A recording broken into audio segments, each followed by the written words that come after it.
Hello everyone, আসসালামু আলাইকুম। আশা করি যে যেখানে বসে ভিডিওটি দেখছেন সবাই ভালো আছেন, সুস্থ আছেন। হাজির হয়ে গেলাম নতুন আরও একটি রেসিপি নিয়ে। আজ আপনাদের সাথে শেয়ার করছি করলা ভাজি রেসিপি। তিতা ছাড়া কিভাবে করলা ভাজি করবেন সেই টিপসটাই আজকে থাকছে। আর এতটাই মজার হয়েছে এই ভাজিটা, মাংস ছিল, মাংস কেউ খায়নি, এই ভাজিটাই খেয়েছে। তাহলে চলুন শুরু করা যাক পুরো প্রস্তুত প্রণালী। প্রথমেই আমি এখানে কিছু করলা কেটে রেখেছি আর করলার সাথে একটা আলু দিয়েছি। আমি সবসময় করলার সাথে একটা আলু দিই। আর এখন সামান্য পরিমাণ লবণ দিয়ে, একেবারেও সামান্য না, হাফ চা চামচ লবণ দিয়ে এই করলাগুলোকে ভালো করে চটকে নিচ্ছি।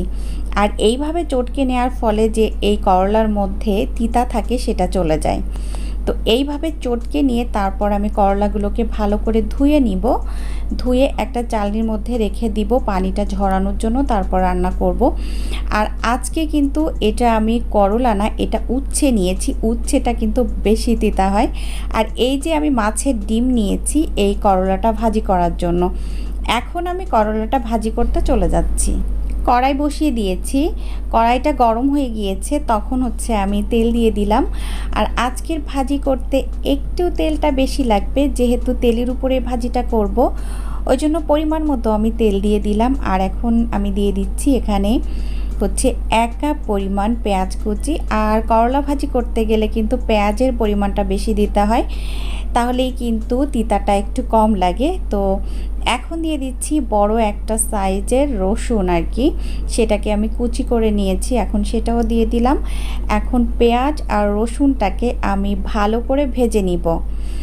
আর মাঝামাঝি পর্যন্ত ভাজতে হবে, মানে ভালো করে ভাজা মানে একেবারে পুড়িয়ে ফেলা নয়, এটা মাঝামাঝি যখন ভাজা হবে সেই পর্যায়ে এখন আমি এই পেঁয়াজ এবং রসুনের মধ্যে এখন অ্যাড করে দিচ্ছি কাঁচামরিচ। এখন কাঁচামরিচ দিয়ে আমি আবারও একটু নাড়াচাড়া করব, তারপর একটু ভেজে নিব। আর এখন দিয়ে দিচ্ছি স্বাদমতো লবণ। আর এখানে আমি 1 চা চামচ লবণ দিয়েছি। আর এখন দিয়ে দিচ্ছি হাফ চা চামচ পরিমাণ হলুদের গুঁড়া। এখন লবণ হলুদ একটু মিশিয়ে নিলাম পেঁয়াজ রসুনের সাথে। তারপরে সেই মাছের ডিমটা দিয়ে দিয়েছি। মাছের ডিমটা আমি একটু হাত দিয়ে চটকে নিয়েছি যাতে করে সুন্দরভাবে মিশে যায়, ওই জন্য আপনারা অবশ্যই এইভাবে চটকে নেবেন। তারপরে কিছু সময় একটু নাড়াচাড়া করে মিশিয়ে নিয়ে পেঁয়াজ রসুনের সাথে এখন আমি এখানে অ্যাড করছি একটা জিনিস, এটা একটু আদা বাটা আর একটু জিরা বাটা। তো একদম সামান্য পরিমাণ, তো এতটুকু আমি দিয়েছি এজন্য, যেহেতু মাছের ডিম রান্না করছি যাতে গন্ধ না বের হয় সেজন্য। এখন আমি ওই বাটিটা ধুয়ে, যে বাটিতে ডিম ছিল সেটা ধুয়ে এখন আমি একটু পানি দিয়ে দিচ্ছি যাতে ভালো করে ডিমটা সিদ্ধ হতে পারে। তো এরই মধ্যে নাড়াচাড়া করতে করতে ডিমটা সিদ্ধ হয়ে গেছে, তেলও বের হয়ে এসেছে। এই পর্যায়ে আমি এখন করলাগুলো দিয়ে দিচ্ছি। আর এই করলাটা কিন্তু যেহেতু করলাটা আসলে তিতা কম হয়, উচ্ছেটা তিতা বেশি হয়। এটা কিন্তু সেই উচ্ছে ছিল, আপনারা করলাটাও এইভাবে ভাজি করবেন।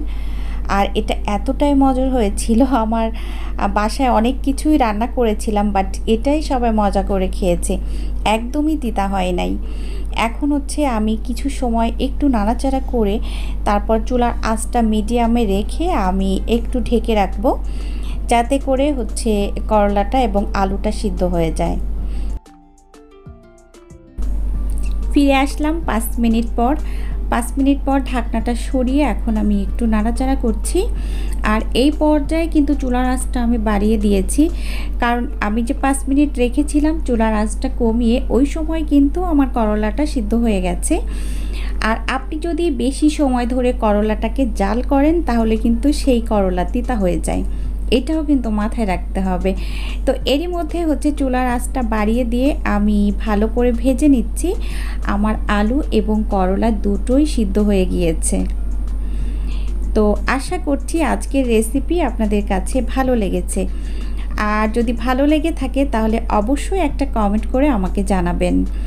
এতক্ষণ সাথে থাকার জন্য সবাইকে অসংখ্য অসংখ্য ধন্যবাদ। সবাই ভালো থাকবেন, আমার জন্য দোয়া করবেন।